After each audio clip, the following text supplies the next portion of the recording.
And now to the deadly engine explosion on a Southwest Airlines flight. The mid-air blast shattered a window, hurling shrapnel into the plane, killing a mother on board.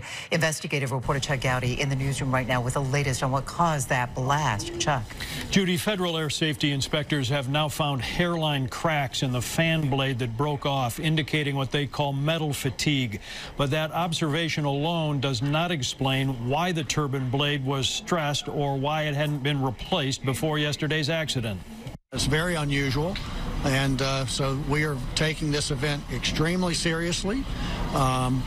This should not happen. National Transportation Safety Board teams this afternoon have determined that one of the 24 titanium fan blades broke off, even though the engine housing on the 737 is designed to contain the explosion that followed yesterday at 30,000 feet. That didn't happen. Investigators now examining plane parts found here, 60 miles from the Philadelphia airport.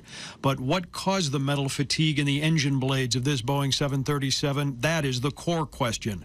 Aircraft materials expert Sammy Tin at Illinois Institute of Technology says one answer may be in the Southwest business model. Southwest Airlines planes, they operate on a much more intense flight cycle. A lot of their flights are very short, and due to the fact that these flights are short, they have to cycle the engine on and off many, many times.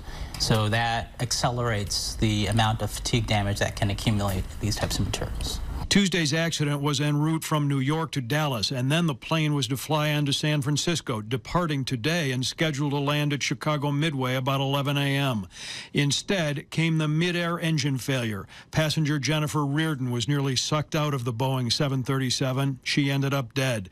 She was seated near the engine and killed after being hit by shrapnel from the exploding parts. The 43-year-old mother of two was from New Mexico. Southwest CEO Gary Kelly is urging restraint, saying inspectors don't know the cause of the incident, and he says it's premature to link it to other engine failures that have occurred, including a similar blowout in a Southwest 737 engine in 2016, also determined to be the result of metal fatigue.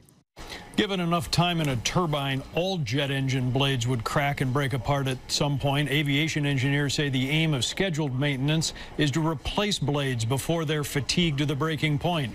Whether service timing was to blame for this accident is among those items the NTSB is checking. And Rob, a big question is what's going to happen with similar engines on other aircraft? Yeah, that's a good question, Chuck. Thanks for the update.